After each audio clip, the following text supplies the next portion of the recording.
Sai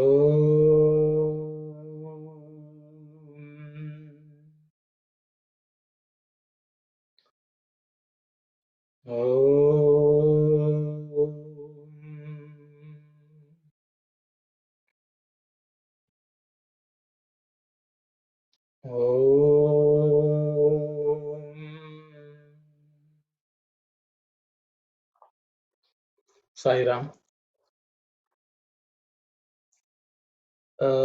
Just to recollect what we were discussing, Swami was teaching us about the Chit, how this aspect of Chit, which is of the Atman, which is within us, how it expresses itself through our seeking answers to questions, and that's proof that we have that Chit aspect within us in the Atman, who we are.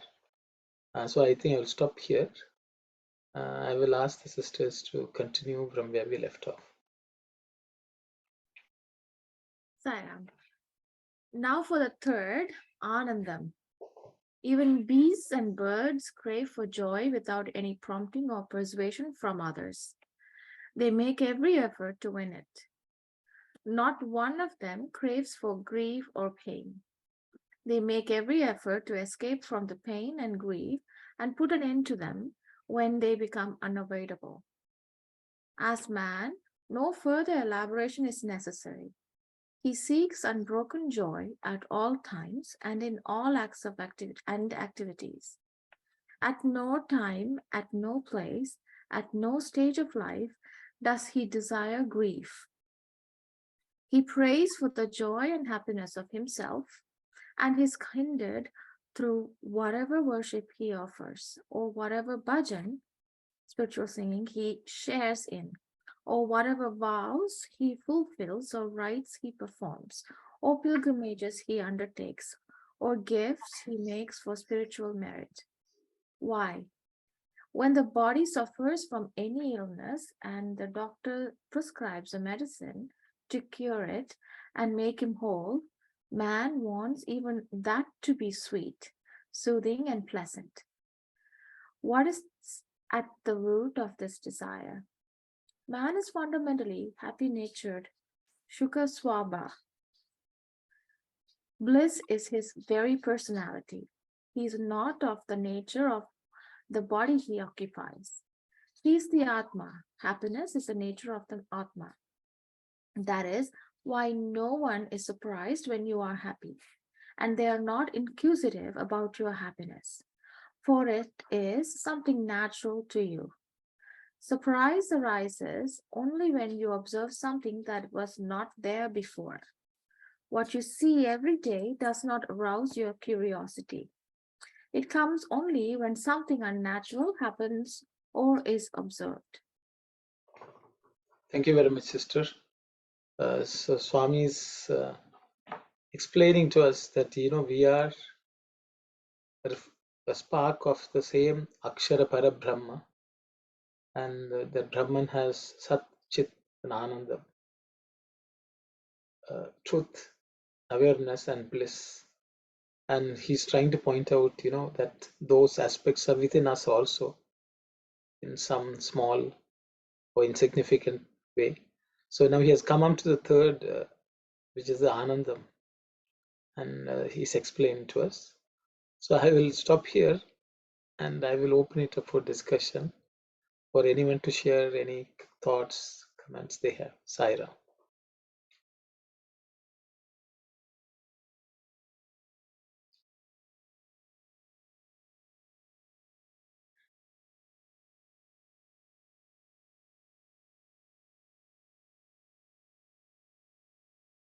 Would we be able to go through the Telugu?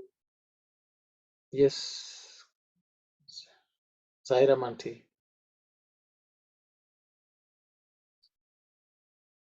Auntie, you're on mute. Sorry. So, Taruvata Mudavadi. It is now the third. Manode Kaka Pashu Pakshi Mrugadulu Kudanu తమంతకు తాము సుఖముగా ఉండవలనని కోరుచుందురు. You want to translate? Yes, yes, Auntie, yes. So thereafter, Swami says Tarvata Mudavadi, that means hereafter the third one. And then Swami says, not only human beings, even animals and birds also Want to be very happy. yes, they also want to be happy. సుఖమునకై ప్రయత్నములు కూడాను చేయుచుందురు. They also make efforts to obtain happiness. దుఃఖమును కాని కష్టమును కాని అవి ఆశించవు.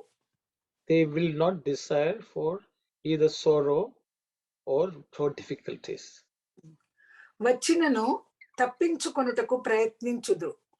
Even if they happen, they would like to escape and they would make efforts for that. ఇక మానవుల విషయము తెలపనక్కర్లేదు. So here you don't have to mention the plight of man or what man does. నిరంతరము సర్వ కర్మలయందు సర్వత్ర సుఖమునుగానే ఉండవలనని కోరుదురు. కానీ okay, at all times, in all circumstances, they would like to obtain happiness, and they would desire that. కానీ ఒక సమయమందైనా వేరొక స్థానమందైనా వేరొక కాలమందైనా దుఃఖమును ఆశించరు. At no point in time, at no circumstances would they desire for sorrow. ఎట్టి పూజలు చేసినా, భజనలు చేసినా, వ్రతములు చేసినా, యాత్రలు వెళ్ళినా, పాత్రలు తోమినా, దాన ధర్మములు చేసినా, ఏమి చేసినా తాను తనవారు సుఖముగా ఉండవలని ప్రార్థింతురు. So whatever pujas they take, whatever japas they take, whatever bhajanas they take, whatever vrata, which is vratams they undertake, whatever pilgrimage they go on, whatever, I don't know about patralu auntie, but పాత్రములు ఎందుకు పాత్రలు తోమిదంటే cleaning the vessels. Why does it come here? That's I don't know that. Means okay, whether they wash vessels, whether they give charity, they donate things and materials and money. Whatever they do, I think Swami wants to say that household duties also, while doing household duties, patralu tomidi. Even in small activity like washing the plates, they're also looking for happiness. I think maybe because people don't like to wash vessels, auntie.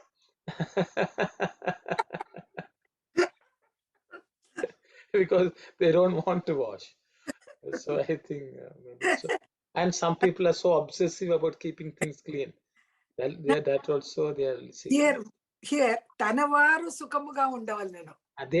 Their own people, themselves and their own people have to be happy. అంతెందుకు దేహమునకు ఏదైనా రోగము సంప్రాప్తమైన దాని నివారణకై వైద్యుడైన ఏడైనా మందునిచ్చిన ఆ మందు కూడాను తమకు సుఖంగా ఇంపుగా ఉండవాలని ఆశింతురు కదా. Even if they seek treatment for any ailments or disease, they also want the medicine also to be sweet and comfortable to take. That's it. దీనికి కూడాను కారణం యోచించిన స్పష్టమగునను. If you for this, if you contemplate or you inquire, you will understand. It become very clear to you. Yeah. So జీవుడు స్వయముగా సుఖ స్వభావుడు. The human being is natural nature or is happiness. ఆనంద స్వరూపుడు. He is the embodiment of bliss. వాడు దేహ స్వరూపమున లేడు. He is not of the body. His form is not the body. దేహము తాను కాదు Kadu. Means his natural, his real form is not the body. He is not the body. Atme Tanu. He is the Atman. Atmaku Sukham Sahajamu. So Atma, Sukham, happiness is natural. So it's inborn, you can say. ఆ కారణముచే దుఃఖమునకు తాను ఇష్టపడడు. Because of that reason, he will never wish sorrow. ఆ సుఖమునకు ఆశ్చర్యము లేదు. For that happiness, there is no surprise. It's not surprising. లేనిది చూచినప్పుడే లోకమునకు ఆశ్చర్యము. Only when that does not exist shows up, there is surprise. నిత్యము చూచు వాటిపై ఎవ్వడు ఆశ్చర్యము పొందడు. What happens on a day-to-day basis at all times, no one will be surprised. సహజమునకు విరుద్ధమైన అప్పుడు ఆశ్చర్యమునకు గురియగును. When something is unnatural, that causes surprise. ఒకటి చూడుడు. You can see one thing. మన ఇంటిలో చంటి బిడ్డ ఉయ్యాలలో పరుండియుండును. So in our home, a small baby infant is sleeping in the cradle. తొట్టికి కట్టిన గిలకను మరే వస్తువును చూచి లేక తనలో తాను నవ్వుకుంటూ ఆడుకుంటూ ఉండును. It will be looking at something which is hanging, some of the toys, or on its own, it may just laugh and be happy. దానికి ఇంటిలోని వారెవ్వరూ ఆశ్చర్యముగా గాని విపరీతము గాని భావించరు. Seeing that, no one at home will think something is wrong, or it will not affect them. నవ్వుతూ ఆడుకుంటూ ఉన్న పిల్లవాడు ఒక్కసారి గొల్లమని ఏడ్చిన ఇంటిలోని వారందరూ ఆతురతో ఆశ్చర్యముతో ఊయల చెంతకు పరిగెత్తి వత్తురు. If the baby cries just once, everyone at home will be concerned and surprised and will rush to the cradle to look at the baby. ఎందుకు ఏడ్చున్నాడో ఏమాయనో ఉయ్యలలో బట్టలన్నీ విదిలింతురు. So they will wonder what has happened, why is he crying, and they may check all the clothes or the linen in the cradle. A పురుగో చీమయో ఉన్నవేమో. They will think whether there's an ant or some insect or something is there. లేకున్నా ఏడ్చుటకు కారణం లేదే.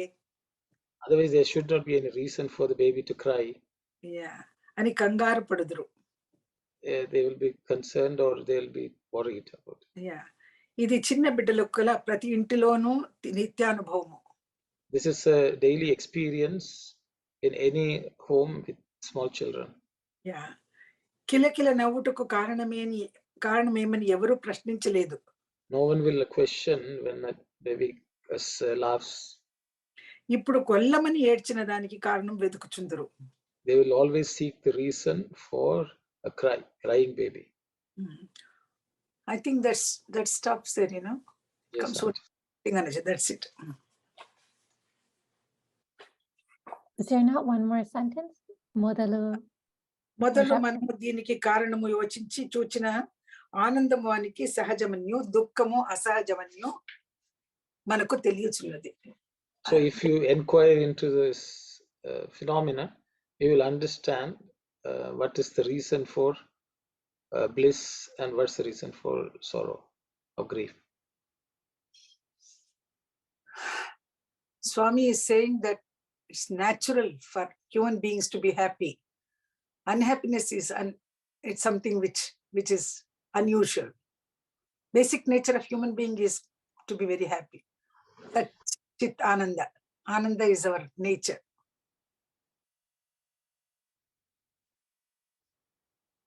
Sairam.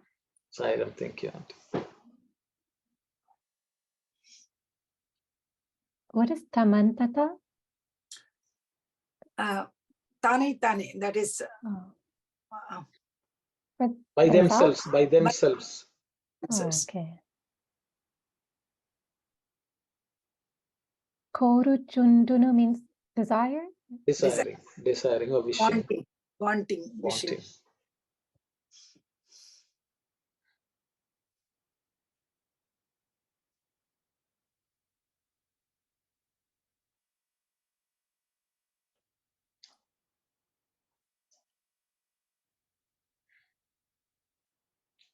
I think no one is surprised about this.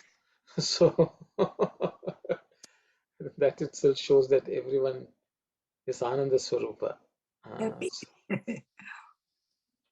See, for Chit, everyone was inquisitive. I think for this, no one is. So even Chit is at peace. So if everyone is okay, then we can move on.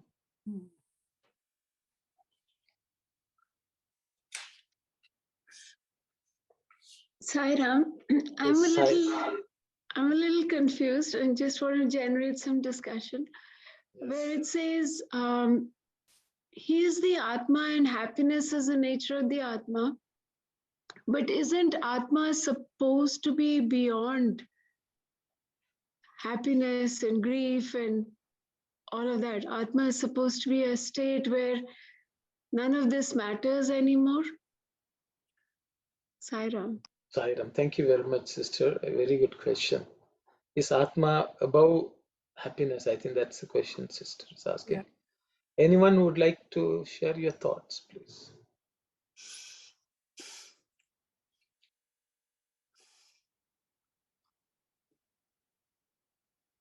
Maybe I will go. Yeah. I think one of the challenges in translation of the word sukha is that in the vocabulary, in English vocabulary, the only closest word which is available is happiness. But the word sukha actually means sukha is space. Su is a auspicious divine space. So dukkha is when the space is not comfortable, it's not conducive for anything. Sukha means that which a space which is conducive. Ultimately, the real happiness in Sanskrit or in Vedic parlance is sukha, which basically means you are in a state of contentment. Nothing ruffles you. That is the state of sukha. But once we say happiness, it can, so in this instance, I think the way Swami has used is the Atma is of an unruffled nature. It is content. It doesn't desire anything. But generally, that another aspect of happiness is we all think a state of excitement when we see something positive is happiness. If something which we wanted very badly, suddenly it happens, then we are all very excitedly happy. That is an state of excitement, an agitated state actually.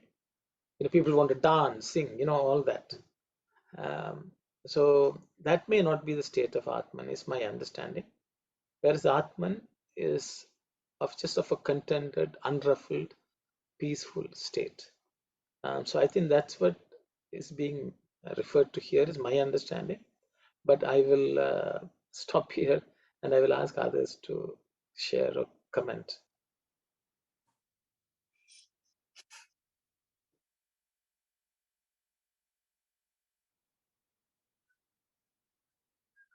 Either everyone is contented and in a state of sukha, no one is speaking up, or He is not of the nature of the body he occupies. There comes, when that identifying with the body,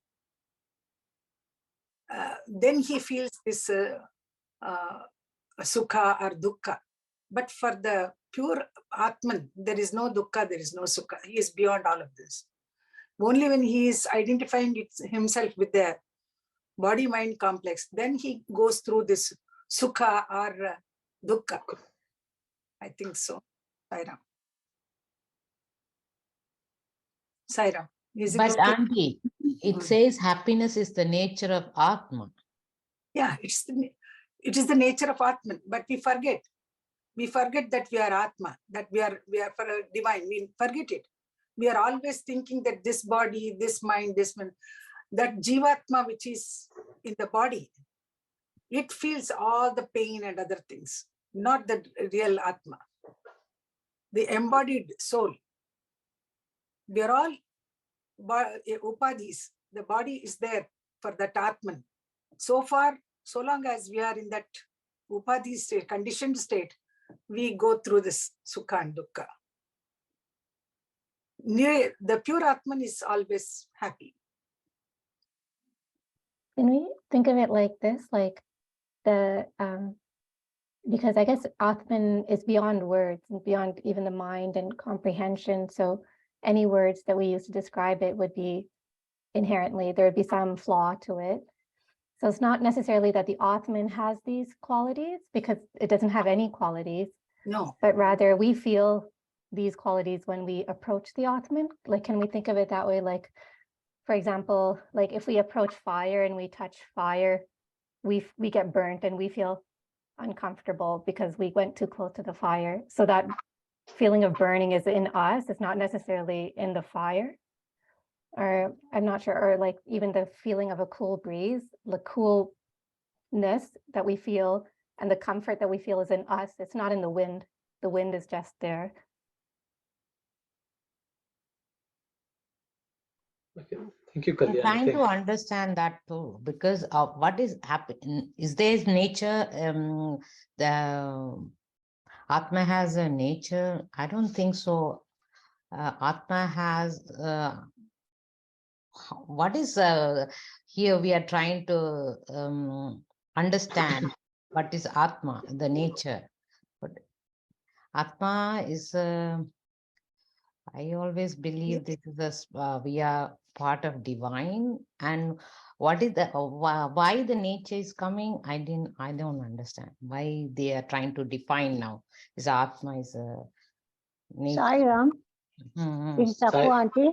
Yes, auntie. Atma's true nature is bliss, right? Yeah. Yes, Yes. auntie. The connection with divine gives you bliss. I think happiness doesn't give the correct. No, it's also happiness. What is exactly Swami saying in Telugu for that sentence? Which sentence you mean? The happiness is the nature of the Atma.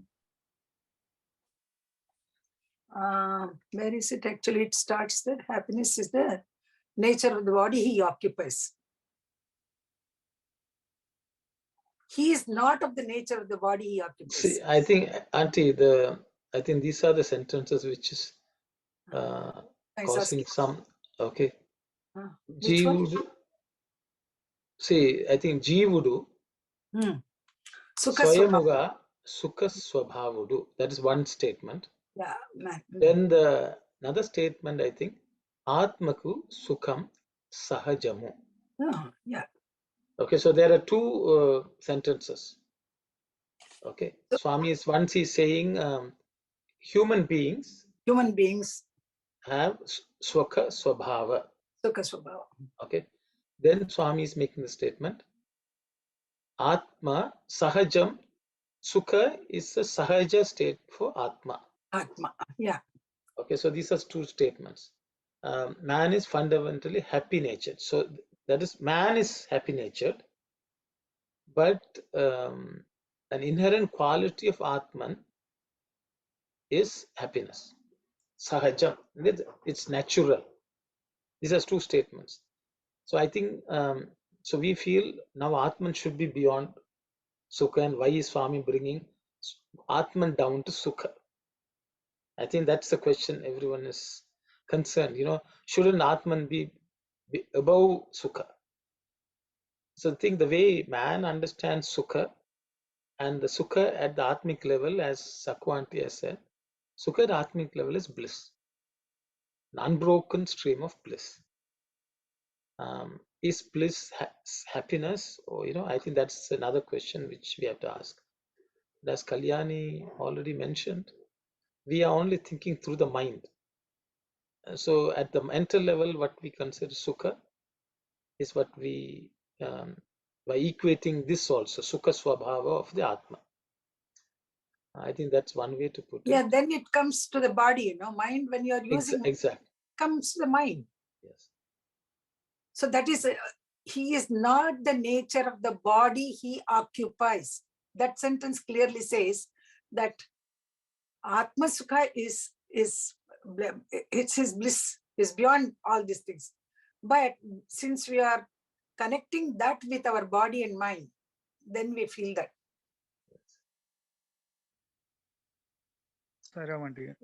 Sorry. Yeah. Just Swami would say this. He would say, man is Ananda Pipasi. He Thirsts. He thirsts for happiness. Yeah.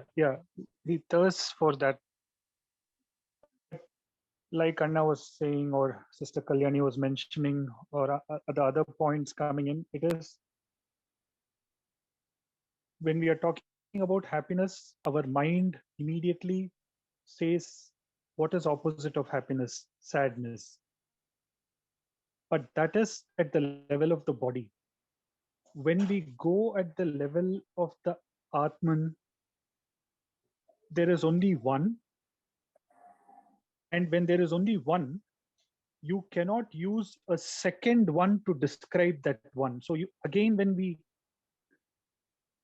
start describing the Atman, that means there is two, which means there is a mind and the senses and everything else coming. And the moment two comes into place, it is difficult. What is we say in Vedas, it is said, Yato vacho nivartante aprapya manasa saha. That is beyond the ken and understanding of the mind is the Atman. So if we use our mind, senses and faculties, we are at that lower level looking at the higher level and describing it. So anything that we put as a word is bound by the faculties of the mind and the senses, and so it limits it. And that is where even the word bliss will not describe that level of Atman, because it is beyond description. So like it is just trying to, like what Sister Kalyani was saying, just trying to brush as close as possible in our understanding. And that is why we say happiness or bliss or continued bliss or continuum or I. And because after that, there is nothing more. How much ever you try to express, you're limiting it with the description. The moment you describe, it is getting limited. So it is to be experienced, and that is what gives it as a continuum. Sairam. Thank you, Sai Satish. Thank you.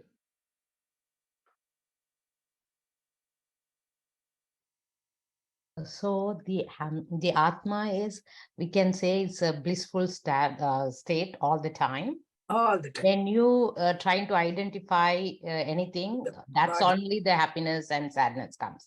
So, Anything with the body senses. Yeah. Okay. That's it. So we can put it, happiness is the nature of Atma. That can be just a little twist there to say it's always in bliss. Okay, thank you. Sai. I think happiness is, the word is used here for the nature of Atma. It's bliss. We can take it as bliss. As Arun said, Sakwanti also, yeah. Yeah. Bliss is the nature of Atma.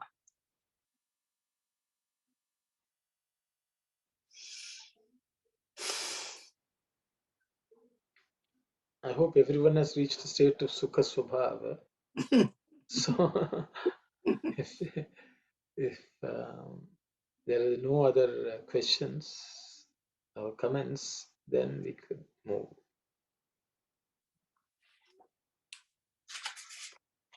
I hope Sister Vasudha, who asked the question, is at peace. Yes, thank you. Sorry to take it, but thank you. Yes. Thanks, Sister. Thanks. Because sometimes we should discuss and we should contemplate these things. And thanks for asking the question.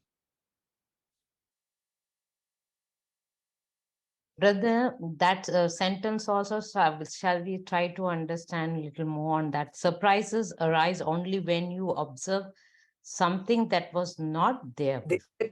Yeah. What is that? So I think in Telugu also Swami is saying thing. If something which was not there and suddenly it happens, then there is surprise. You know, Yeah. if the people behave in a different way, things happen which is not the case, then we think, oh, something is not normal. You know, if we're able Happy. to do something on a day-to-day basis and suddenly we can't do that same thing, then we think what something has gone wrong, and then we are worried. I think something. Yes, Auntie, you were trying to say something. You know, Swami himself says, you know, that if everybody is happy, nobody goes to him and, are you happy? We are not asking. Only when he is unhappy, we go and ask the question, why are you looking very sad? So natural happiness, natural to human beings is they must be happy. If they are not happy, then we go and ask. So that's what it said. Something was not there before. So when you observe something that was not there before, you surprise arises. And just adding to that, Auntie, Swami would also say on his birthday, people come and say, happy birthday, Swami, happy birthday, Swami. You would say, first you be happy. So it is the nature of like inherent humankind or mankind to be happy as their intrinsic nature. So it is for us to keep seeking that happiness, or it is our effort to seek that happiness that makes us put in all these efforts. Swami uses that word castrile face. Why are you having castrile face? Always used to say that.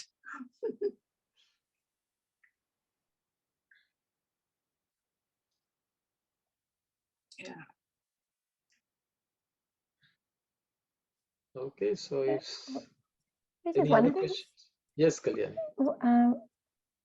I just to keep that, like, also, I mean, I understand what Swami is saying here, and that makes sense. But also, it seems that to be human is also to suffer. Like, there's probably not any single person that doesn't have pain or suffering. And even a baby crying, the example Swami said that, you know, sometimes babies just cry for no reason. Like, there's nothing wrong, and they'll just still cry and cry. Like, so I don't know. So suffering equally is, I mean, I feel it's almost everyone will, I mean, I think everyone experiences it, no? Yeah, I think Swami is not saying that suffering doesn't exist in the world. Because I think earlier on also, I think Swami has already covered when he was discussing the second chapter, you know, that Sthita Prajna is in a state of equanimity, whether it is happiness or misery. Sukha dukhe samikritva labha labho jaya. So the thing is, in creation, I think, as Sai Satish was saying, in the world there is duality, and the duality will always be there. But even within the duality, we always seek one more than the other. That's a human nature, natural tendency to seek that, and I think that is a reflection of the inner state. Inner state is sukha. So because of that, externally also we are seeking that at the mental and physical level. But we forget the fact that in the world, as Kalyani said, both are there. There will be equal amount of suffering, equal amount of sukha. But I think the problem is seeking that sukha externally makes us run after this so that and feel happy. And the whole purpose of, I think, sadhana is to find the happiness inside, not externally. Because inside, once you go inside, yes, there's happiness. But if you seek it outside, you're always going to have the duality of sukha and dukkha. So what the sages have done is, we can never attain permanent bliss or permanent happiness in the world. Okay, but if you go inside, anyway you are sukha. So go there's no duality, which is what I think Sai Satish was telling. You know, once you go there, then you are not worried about sukha or dukkha, because dukkha doesn't exist. You don't think I need to seek sukha there, because anyway you are in that state. I think something like that is what I understand, but I will ask others also to comment. Auntie Sai Satish, and anyone else also, please. External happiness has a beginning and an end. Always that we have to remember. Even though it gives sukha for some reason, some time, it always it ends in something, sorrow. So that's not our permanent happiness. The permanent happiness, as we have to go inside and seek for it. And it's our nature, and we should get it back. Of course, dukkha always exists, no doubt about it. But you know, always when the dukkha comes, we are trying our best to get out of it. Why? Because we want that sukha. That happiness is our nature. We don't want this sorrow. Yeah. Sairam. Yeah, sorry, Mantri. So just adding, in general, like I think Shankaracharya also has said, like sarvam shanikam, sarvam dukkam. Everything is impermanent and everything is sorrow. And like Anna was saying, that is all of it is because it is, we are perceiving, all our senses are directed on the outside, and everything on the outside is impermanent. Yeah. And because everything that we see through the senses is bound by time and space, and because it is bound by time and space and it is impermanent, that means today it is there and tomorrow it is not there. That means it is going to result in the duality or ultimately sorrow. So that is where, if even for the child's cry, we have that symbolism that it is crying as koham, who am I, and it has to go to soham, I am that. So even that part, though we see that the child is crying, ultimately the moment it is like the Jivatma has decided to take on that role and play and has got into the body, then the journey starts. And that journey is, because it has got enmeshed into what it is not and it's getting muddled, it is a cry to get liberated. And that's where the journey continues. It's been continuing for birds together, and it is to go forward. And that is where, by turning inward, which is the true state where we can find that bliss, will that end? Will that cry stop? Because we have become one with what we are wanting to be one with. And that is where essencing that Atman or happiness or bliss or that continuum, whatever we want to call it, stays. And then there is everything else becomes just a game. So, yeah. Thank you, Sai Satish. Thank you.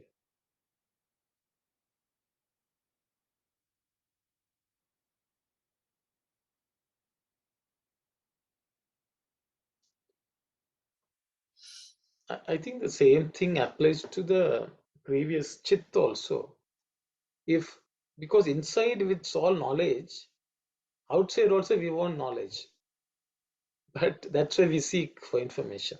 Yeah. Because externally you have to accumulate the knowledge, whereas internally you are actually aware of everything. Yeah. But because when you're not aware, then that means it just goes against your nature of not knowing. So we seek. But in the world, external world, knowledge will always be limited because information is so much, and only so much can be accumulated and retained. So there is this constant struggle for knowledge. That's why even there, Swami says, if you know that by which everything is known, which is knowing who you are, and that's good enough. So inside, when you go, you are not even seeking information all the time because you think, I know enough. Because once you know that you are the Atman, there's nothing more to be known in this world. So I think it's the same thing. Though Chit is there, externally when it manifests, it looks as if it doesn't know anything. As a child, child is asking for this or that. But ultimately, even if you get information, Swami says today's information is garbage tomorrow. Today's news is garbage tomorrow because it doesn't serve any purpose. But that is impermanent information. That's no real knowledge. But unfortunately, we seek again and again. We are curious. So when chit happens outside, then it may seem as if the person doesn't know. So I think there also, if you go inside and find that you are the Atman, then you won't have any interest in knowing about anything.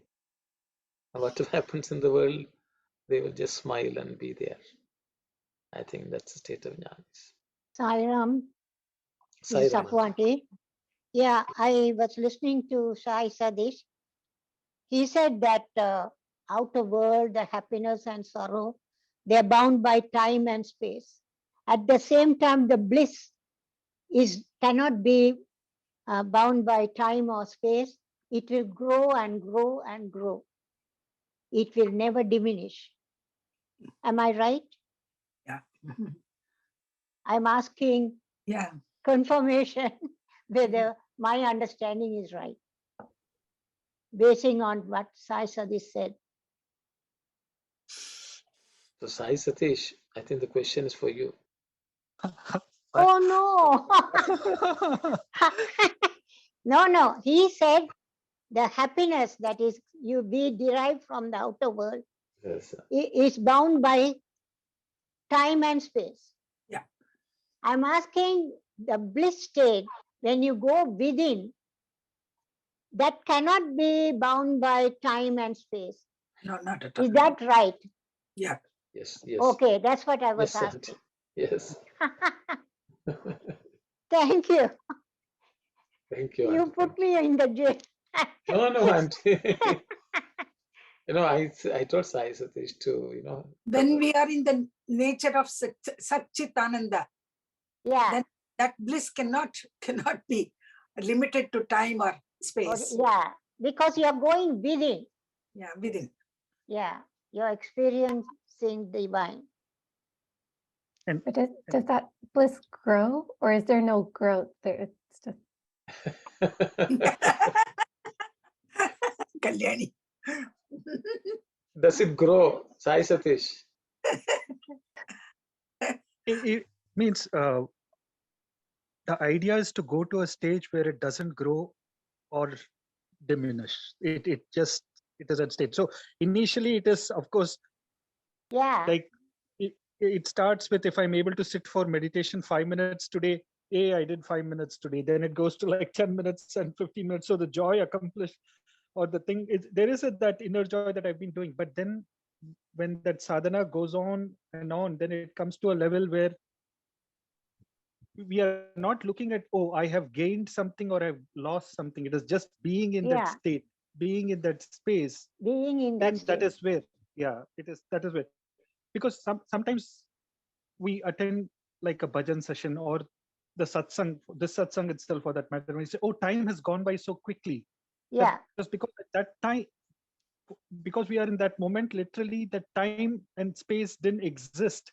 It is like getting a fraction of that kind of a bliss state that we would also always like to be in. So when we are in ultimately that bliss state, obviously there is no time and space, because we are there in that moment, and when we are there in that moment, nothing else exists. Matters. Yeah.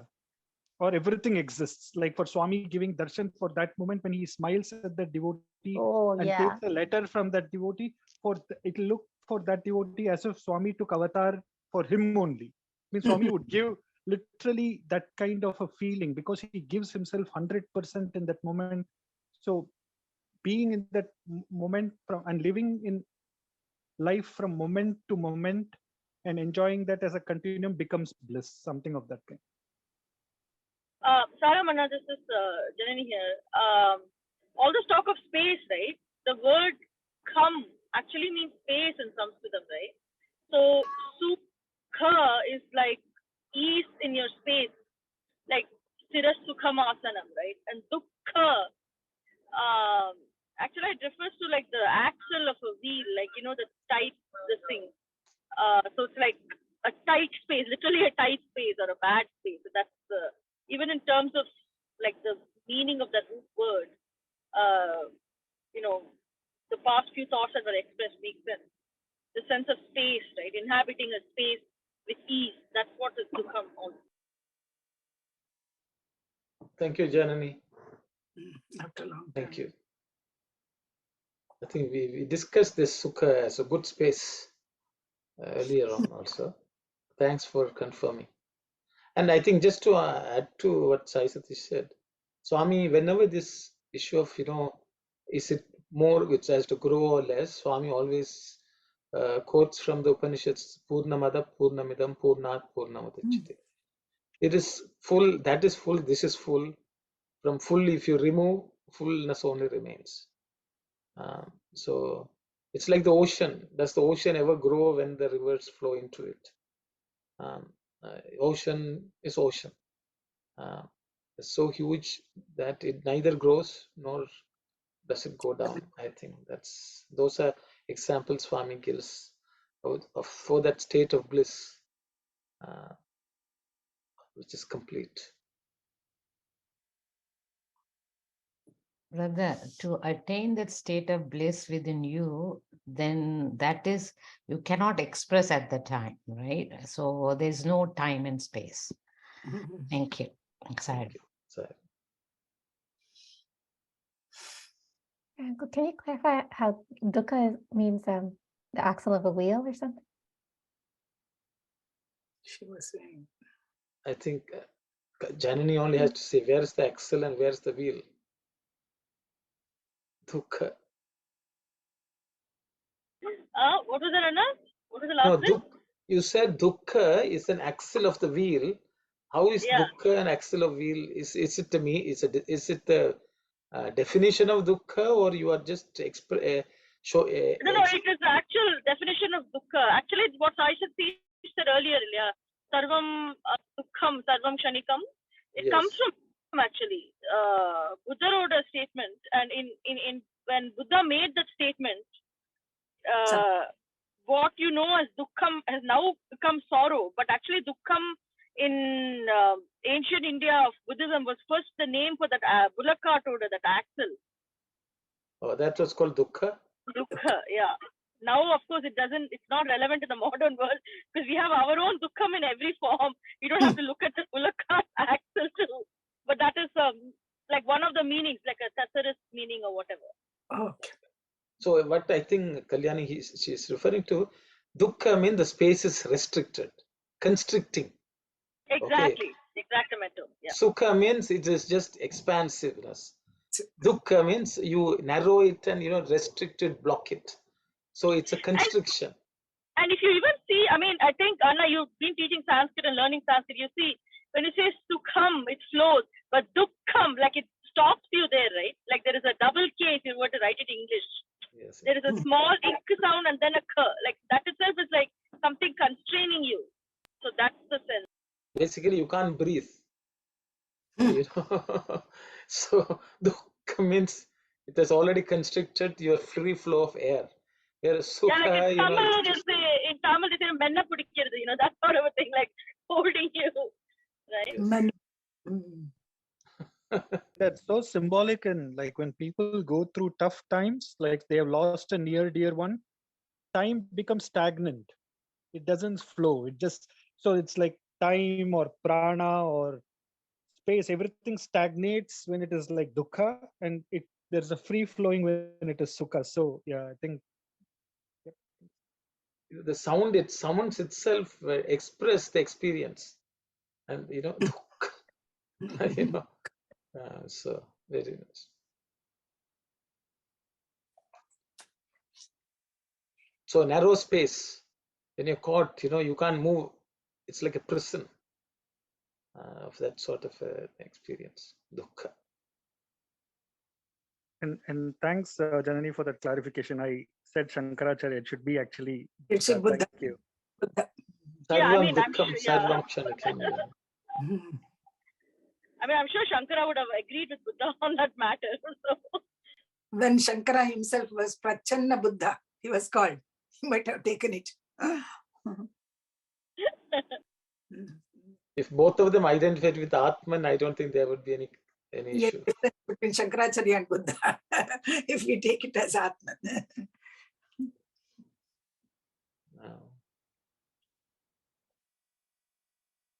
So now that we are all in a state of sukha, Yeah, I think we and should move. move forward. Because sukha means moving freely. Expand. Okay. Sairam, take this instance. A child is in a cradle. It playfully laughs at either the jingling of bells or some toy or perhaps some sensation which is pleasant enough to make it bloom. No one is surprised or worried at all this. No one loses his peace of mind as a result of this. Now let the child that was playing and laughing start shrieking and weeping. Everyone within earshot will run towards the cradle and frantically search the bed and bedclothes to discover the causes of all this commotion. This is the experience of all who have something to do with children. No one was worried to find out the reason why the child was happy, but all sought for the cause when it wept. Why? Because ananda or joy is its nature. Grief is unnatural against its inner composition. This is not the entire point. There is something more. Let us take another example from from experience. When some friend or kinsman of yours is happy and affluent, no one takes the trouble to inquire from him why he is so happy. They ignore him and do not harry him with questions regarding himself. But when grief strikes him and he is unhappy, you start worrying him and yourselves. Why? Happiness is natural. It is not to be expected. It is to be expected. It is nothing surprising, for it is the nature of the Atma, which everyone is. That is why one is craving for constant happiness, Ananda. The above three, Sat, Chit, and Ananda, we see in every being as the very core of its very existence, as its reality itself. So it is the Lord Himself who has assured the Jiva pose and plays as an individual in that role. It is this inner meaning that Krishna elaborated upon, so that the relationship of Brahman and Adhyatmam, that is to say, the identity of both with him, could be understood by Arjuna. Thank you very much, Narmada. So, Swami is giving some further illustration of proof that, we are all bliss incarnate. And Swami is saying, so Krishna, by himself assuming the Jiva pose, as taking the avatar, and elaborate on this concept to Arjuna so that he can understand the concepts of Brahman and Adhyatma. Because Krishna was speaking from the state of Atman, even though he was in a physical human frame, and thus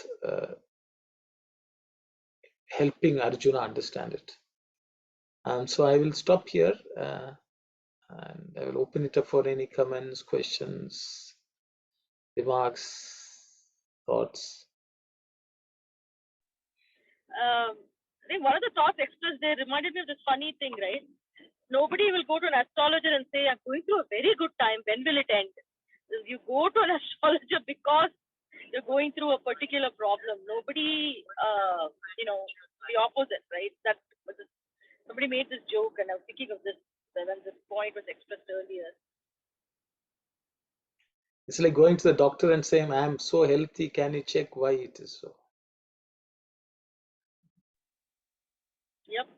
Yeah, I mean, in the US, they call it wellness checkup. You go once a year, whether you're well or not. It feels a little bit like that. If it ain't broke, why fix it? Nobody wants to go, but they force you to go. That sort of thing.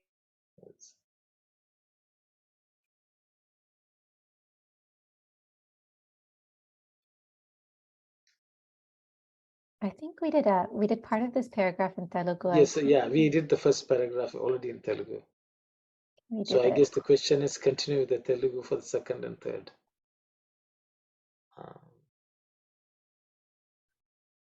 Auntie.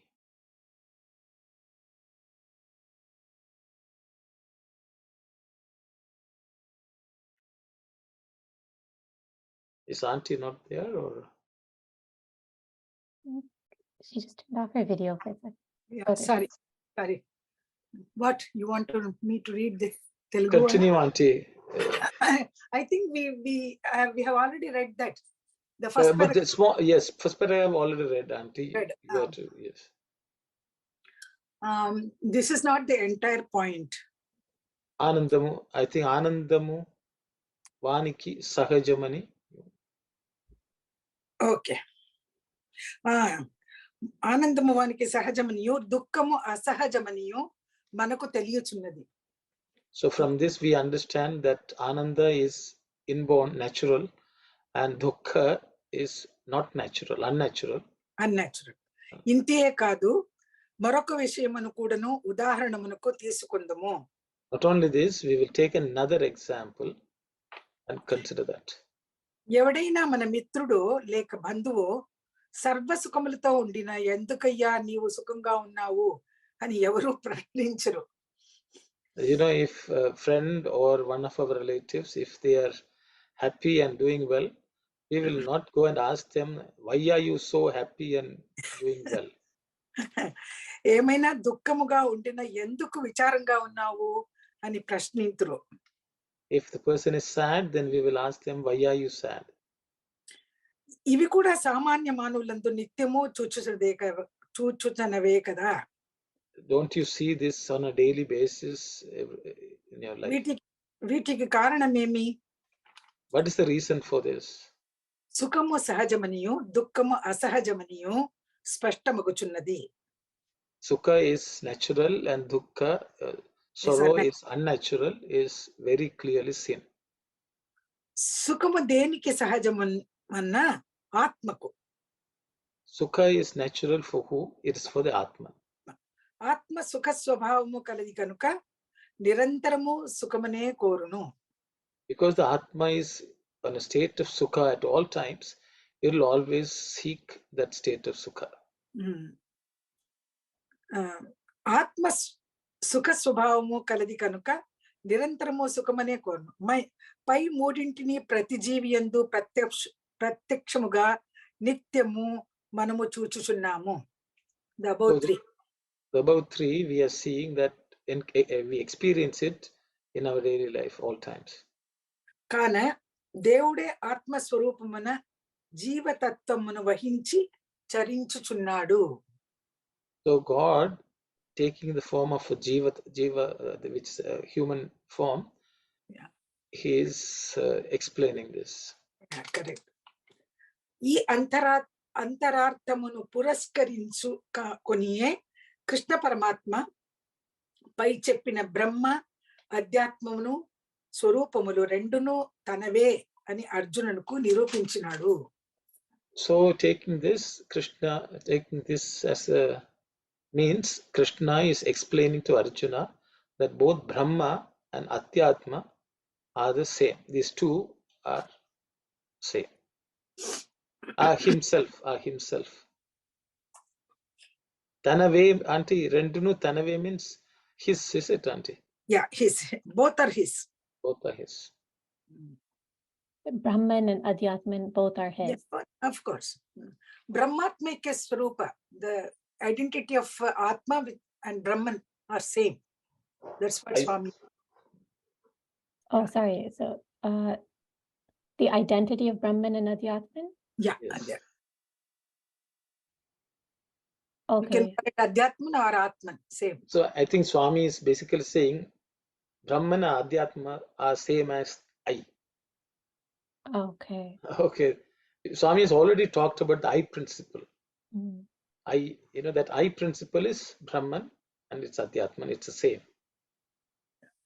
So the Krishna is saying Brahman and Adhyatman. Here Brahman he's referring as a God point of view. Am I right? What we consider God. And the other one saying the individual Atma. Individual Atma. It's a one and the same. Yes. One and Yes, thank you.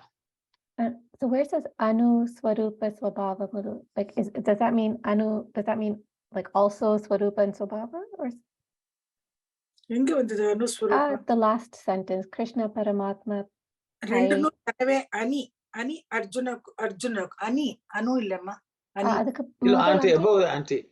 See, Adhyatmamu Anu, see, Anu means they are also what are called, see, Anu means What are called? what we refer to something, no?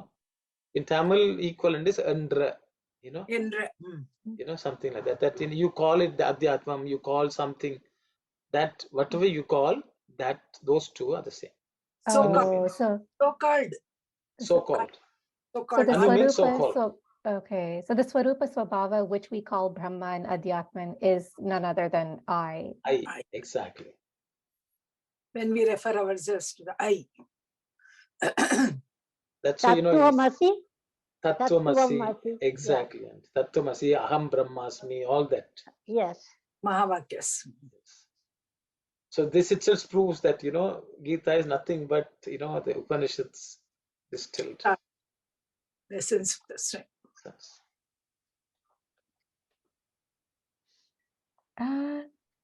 So that there is also that line a few sentences below, because Atma is in Sukha at all times, it will always seek that state of Sukha. Is that right? Or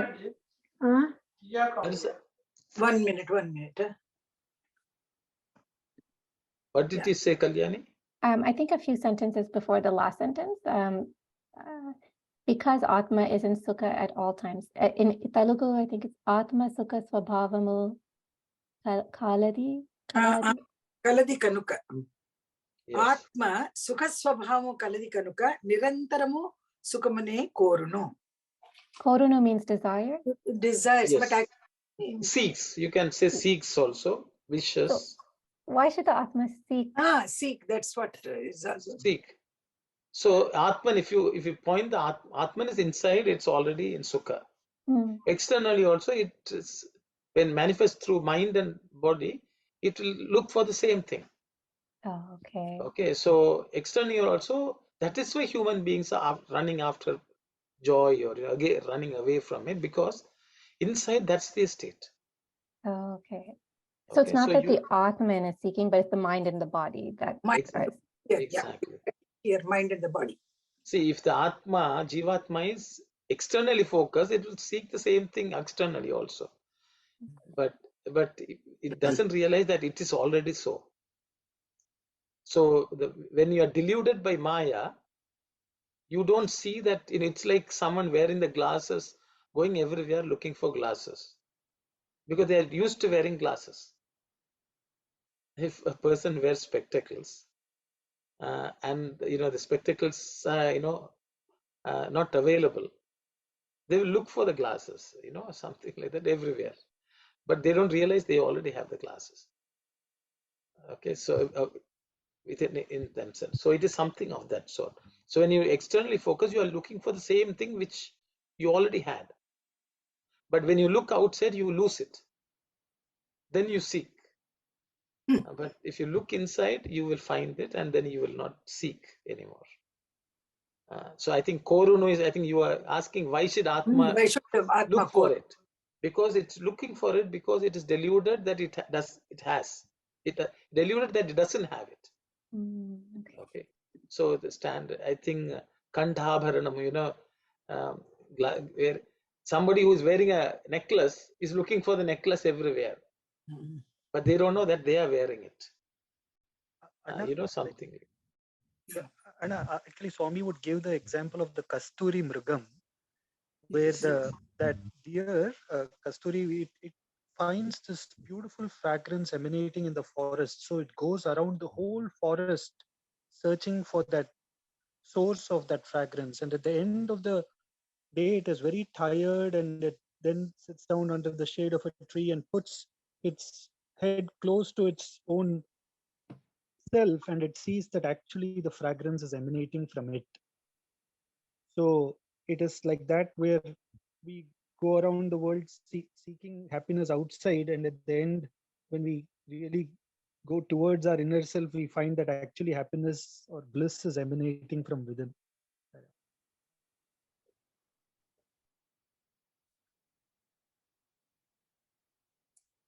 So the seeking happens only if it's our we are looking outside. I think that's a question, no, Kalyani? You're asking why is Yes. Atma wishing and desiring something, seeking? Right.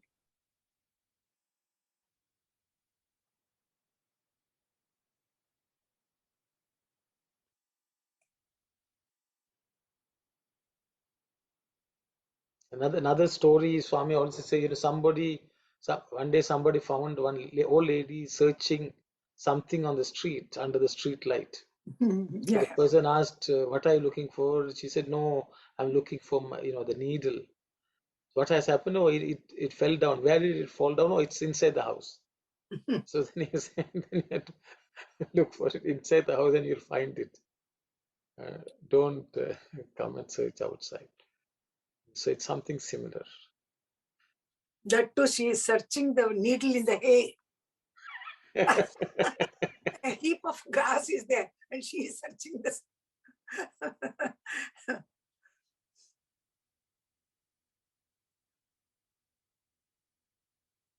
Oh, and where, Swami, think the above three, what is the three referring to? Satchitananda, Oh, Sat okay. Ananda. The above three, we are seeing and experience it in daily life at all times. Yes. The core of its I think the existence. first thing Swami said, no one wants to die because they are permanent. So externally also they seek permanence. Right. Inside their knowledge, when they come out, they will ask questions. Inside they are sukha, but when they come outside, they are again seeking for sukha. So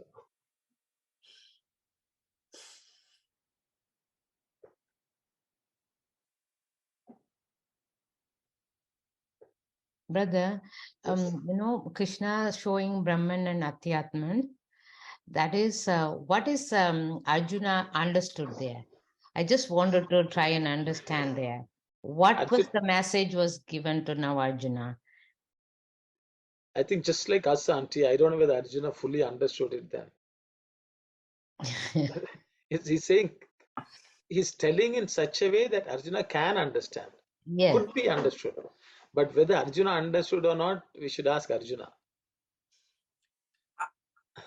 What is this trying to tell to Arjuna by saying that Brahman and Adhyatman is one and the same? Okay. So then for the Arjuna to understand what he would have got it.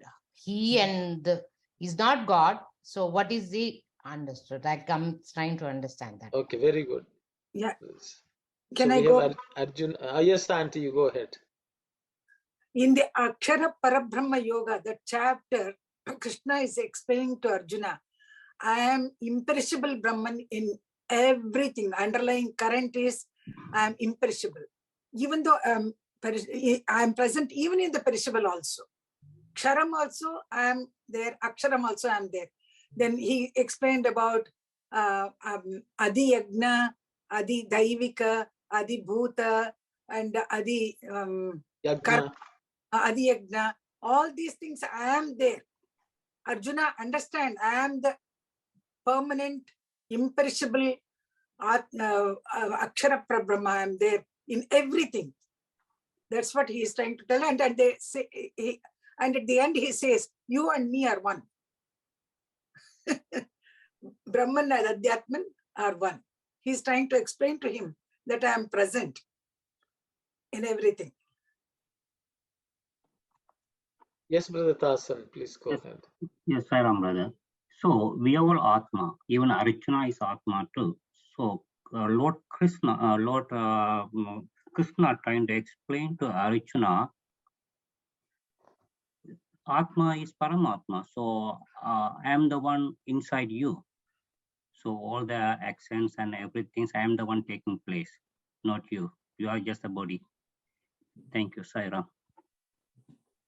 You are not the bodies. Brother. No, that means Atma means it's a Krishna. It's so Krishna, so Arjuna is supposed to understand, and his mind is going around, but he has to understand Lord is the one inside. Inside him. Yeah, inside him. Yeah. Thank you. Thank you. Thank you, brother. welcome, brother. Sister Aruna, are you okay? Or you are still asking? Because Question we are here, the Lord is saying he's a Brahman and he's a He is the Adhyatma also. Adhyatman, right? But for Krishna to take, no, Arjuna to take it as same? No. It's a Brahman, it's a, so what is, how Arjuna would have understood that? He also part of God, not part of God, is not God, is a sparkle. So in that way, it's a part of it, not the whole Brahman, right? It's okay. I'm just thinking. I think, no, sister. So, see, what you are saying is what Arjuna also felt. Okay. Arjuna felt, he was feeling sad that he has to kill people, people are going to die. And that's how the entire story started. And Krishna basically said, realize that everyone here is actually Atman. The body is the dress which they are wearing. Okay. You're wearing the dress and you are identifying with the dress, which is the body. And that is the cause of all this ignorance. So in the case of Krishna, because he has also taken the form of a human body, he has taken the human form. So he also is taken on the role of Adhyatman. That he is also, from all practical purposes, he has a body, and the Brahman within him is also Adhyatman. But two things are happening. What Krishna is telling, that he has identified that he is Adhyatman. And then he's saying that this Adhyatman is not different from the Parabrahman. Okay. So when Krishna in the human form is able to demonstrate to Arjuna that he is Adhyatman and that Adhyatman is Brahman, Arjuna also can strive to understand that concept. And that was the purpose of the avatarhood. That it's similar to what Swami is saying. Swami says, I am divine and I know it. You are divine, you don't know it. All the sadhana you do is to realize that you are also divine. So I think it is similar, is my understanding. But I will ask others also to comment. So Sairam, brother, I like to add one more point. Even Sister Aruna that accepted we all divine sparkle. That means there's no difference between the Paramatma and everything, all same aspect. Thank you, Sairam. I think another point is quality versus quantity. Because I think spark means, if it's a spark means it's only a fraction. But Swami will say in terms of quality, it is the same. Even a drop of the ocean water will taste the same.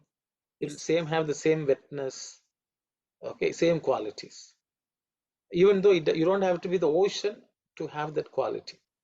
Even every drop actually has that. I think something of that sort. I got it. Thank you. So, in the Telugu, that sentence, Kana Devude Atma, that one, Swarupamuna. Kana Devude Atma Swarupamuna Jiva Tattvamanu Vahinchi Charinchuchunnadu. What is Vahinchi Charin? What does that mean? He has taken up, he has assumed the form. Oh, okay. Assumed the form of human being. So is that referring specifically to like an avatar Krishna, or is it referring to all Jivatmas, like God has taken this form in all of us? Yes. See, very good question. Krishna is also, see, we are also Vahinchu, but we are not Charinchu. That means Vahinchu means to carry. Charinchu means to move, to act, live with also, So Swami will say, all of you also avatar, Swami will say, because you have the divine spark in you also. It is just that because you are unable to manifest it, you are not considering yourself an avatar. So that's a similar concept only here also. In this case, Krishna is able to, he knows that he is divine. So he's able to, he's trying to communicate that to Arjuna. So Arjuna also can understand and grow to that state.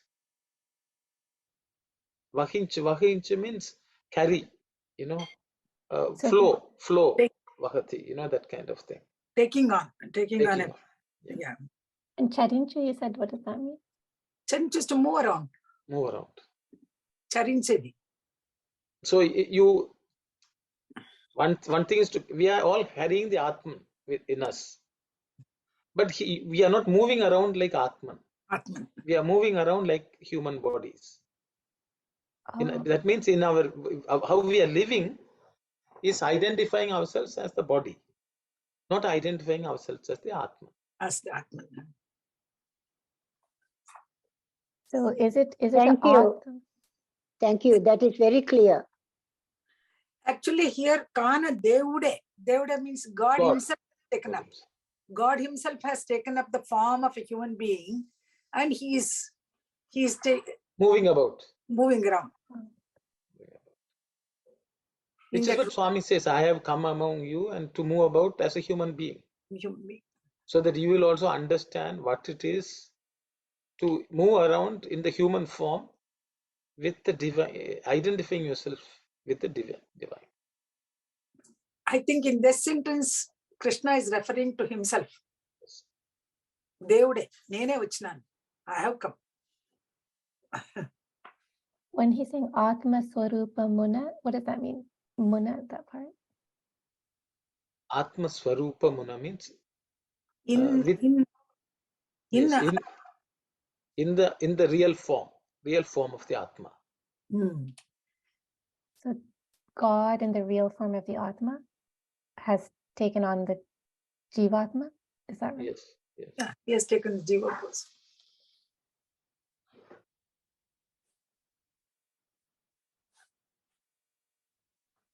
Kana Devude, God himself, Atma Swarupuna, in the real form of the Atman, Jiva Tattvamunu, that is the principle of the Jiva, limited Atmic form, Vahinchi, taking that on, Charinchuchunnadu. Okay, so God himself has taken on the form of the human limited self and is moving about. Okay, so when Swami says in the real form, Atma Swarupa Muna, yes, does that mean so we are not really in that? We're not living in the Atma Swarupa? Yes. Like we don't. So this is specifically referring to Krishna as the avatar. Yes, avatar. But Swami will say you also have the Atma Swarupa, it is just that you are not realized it. Okay, because otherwise that spark, of divinity means that spark. So in this case also, the real Atmic form has taken on the form. But there Krishna is able to demonstrate it to Arjuna. Okay, that's the only an avatar who is already in that state or aware of that state can do so. Brother, here Brahman and Atyatman, Atyatman is a part of Brahman, right? That's how, not two, it's one. When he has taken as a form, it comes as an Atyatman. So which is we have. So then we can connect to the Brahman. Yes, yeah. That's how we have to connect. It's a drop of the ocean. One is ocean, the other one is drop. Not that. Thank you. And because you don't want it to be separate, I think that's the question. But it's ocean and the drop. Yes. For Krishna, it will go because he's a Brahman. It's one. No. He has taken on the drop. Yes. Now Atyatman is at one drop here, but Brahman. Krishna is also a drop only. But Krishna is when he refers to himself, he is seeing it as a part of the ocean. So there are two drops now. One drop is connected to the ocean. The other drop is not connected to the ocean. But he is one and the same. Brahman as well as Atyatman. He's selling the same thing. One inside, because he's a Brahman, right? Whole. You also Brahman. Part of it. You also Aham Brahma, Tattvamasi. You are also that Brahman. Yes, we are Atyatman and part of it, the Brahman. Yeah. He is So- also the same. Yeah. Krishna, the form is also the same. Okay. So one more example, brother. If you want, whatever you said, if we want to taste the ocean, we don't need to drink the whole ocean. One drop is enough. One drop So is same thing. Thank you. Anna, just want to understand the meaning of the. I think the Sister Aruna's challenge, it says, is Krishna the Brahman in the form? Is the entire Brahman has taken that form, or is it also a drop? I think that's the question. question. I think she feels, Krishna has. The thing is, so Krishna is different. It's like Swami is different because Swami Yes. is Brahman. So the thing is, sister, even though he has taken ocean as center drop, that drop is fully connected to the ocean. In our case, the drop is not connected to the ocean. Feel connected to the ocean. Let's put it that way. So Krishna had the advantage of feeling connected to the ocean. So he identified with the ocean.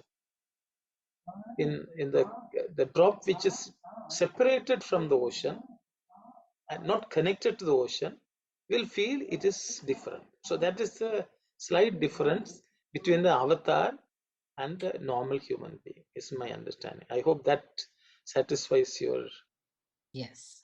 the differentiation between an avatar and human beings who are trying to aspire to that stage.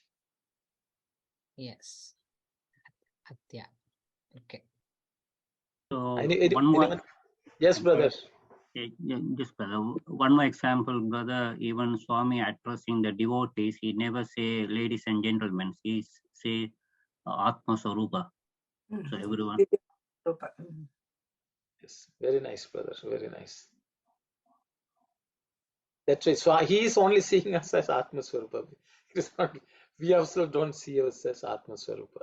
I think But that's That is where Arjuna cannot say he's a Brahman. He's an Adhyatman, okay? Yes. But only Krishna is Brahman and Adhyatman. He realizes that he is Brahman, Yes. and so Krishna wants to take Arjuna to that state. Yes. Yes. He's part of it and going to be part of the Brahman. Yeah. But every individual is Adhyatman. Yes. Yes. Thank you. Atman. Anna, just one question on the Atman. Other than saying like the spirit, is there any synonymous words in Sanskrit that describes Atman? I think Pratyagatman. Pratyagatman is used in Upanishads. I think that we come across that word, if it is equivalent and synonym to the Adhyatman. Okay, auntie. And what it means, what is the closest meaning that we would have in English for that? Means, do we just say like the spirit?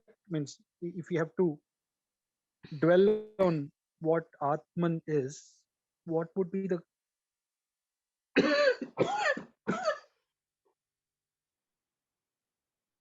What would be I think Sai Satish, I don't think the equivalent for Atman exists in any other language other than Sanskrit. And even in Indian, all the languages in India also have adopted that terminology in their we own don't local. want to say it is spirit. We don't, no, we don't say that spirit. Of course, in Christianity, what they call spirit is maybe equivalent to the Atman, but we never use that word. Yes, auntie. Yeah, I'm just trying to, because again the same thing, right? Atman is also a shabda or a pada or whatever, a word which Is it Jivi? describe- No. Can we? Is it Jivi? Auntie, sorry, unmute, auntie, sorry. Okay. Sakku auntie. GV, auntie, Sakku auntie is talking about GV. GV. But you know, there are three. Atman appears in the Jivatma, Paramatma. So Can we, Atman, Arun, can we call it as soul? SOUL, soul. soul, spirit, Holy Ghost, Uh, all uh, uh, these you know, similar, come close. I don't know whether they're equal. They mean the same thing in okay. those languages. They That's my call it soul as Atman. And Anna, in the same context, even Atman is again limited by the word, right? Atman itself, because again, it is an expression of the mind and the word. So what we describe is again beyond description. Yes. So the mat itself, you know, mat, the man is actually that which is filled, that consists of at. So then we go to actually at. With At at, has meaning? At has got meaning? yes, auntie, at has meaning. Okay. Meaning, please. What is art? You want what is at? Yeah. So, you know, let me, One is different from At. because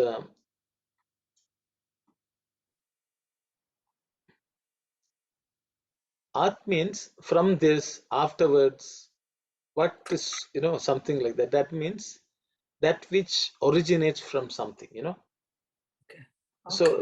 So at means it's in thereafter, you know, type of meaning.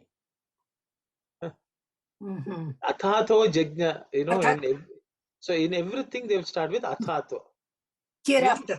hereafter. So Hereafter. that means that which exists after creation is at,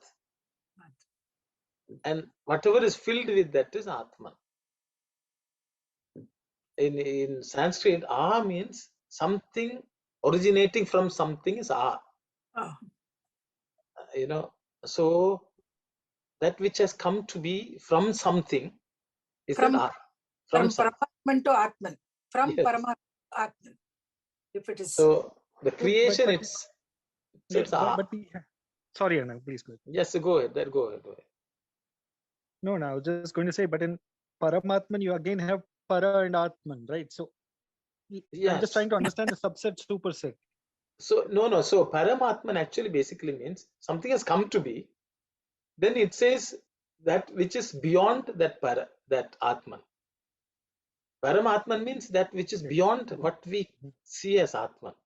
That means it's Okay. unmanifest being, and therefore that we use it para, means you go away Go. from this, beyond this. Yeah, absolutely. Because we can see the brain, mind we cannot see. When mind itself you cannot see, where you will cognize the Atman. That is because it is subtler. So it's becoming difficult. Yeah. Okay. So this is the Neti principle, you know. That's why in Upanishad they say Neti. Whatever the mind can see, it is not this, not this, not this. That's all the mind can. That's the ultimate it can go to. Then it has to say it is beyond me, which is the mind. Yeah. Then that's the thing, right? When you stop seeing, that is the seen, or that is the seer. Oh my! It is so. Yeah. When you realize that you're blind, then you become the seer. Yeah.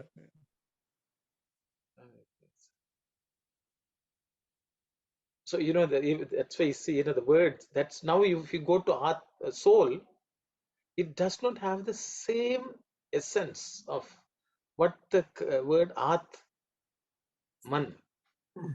You know, Atman is like same thing like Brahman. It's the same thing. Brahman means that which keeps on expanding. Expanding, Brahman. That which possesses that quality of expansion is Brahman. Brahman. It's like Shriman, you know. That which possesses the quality of Shri is Shriman. So that is how the Atman word comes. Okay. Thanks, Anna. Yeah.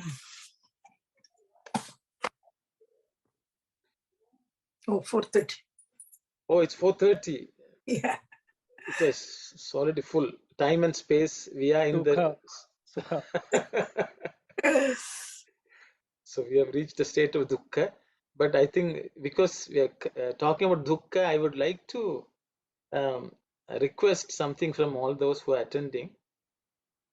We would like to change the timing slightly for the Sunday sessions, because now that everyone is assembling at different centers on Sundays evenings, I would like to request whether we can advance the class on Sundays from 3 to 2 p.m. So the session will run from 2 to 3:30.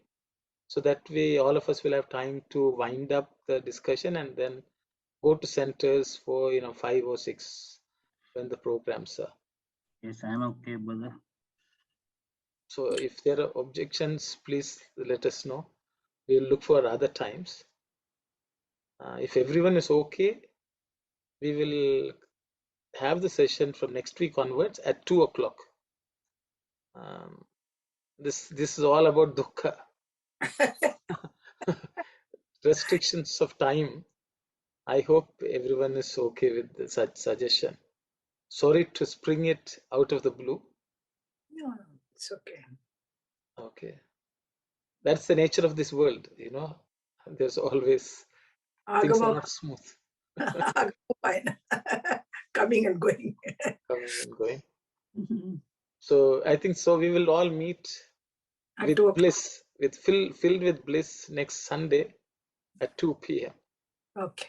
Sister Aruna, I think you may have to inform everyone in advance a couple of times, Yes, I so will. that everyone is aware. Okay, thank you very much. Sure, brother. Thank you. We will close the session with prayers. Saira. Om Samastaloka Sukhino Bhavantu. Samastaloka Sukhino Bhavantu. Samastaloka Sukhino Bhavantu. Om Shanti, Shanti, Shanti. Hari Om. Jai Sai Ram. Sai Ram. Jai Sai Ram.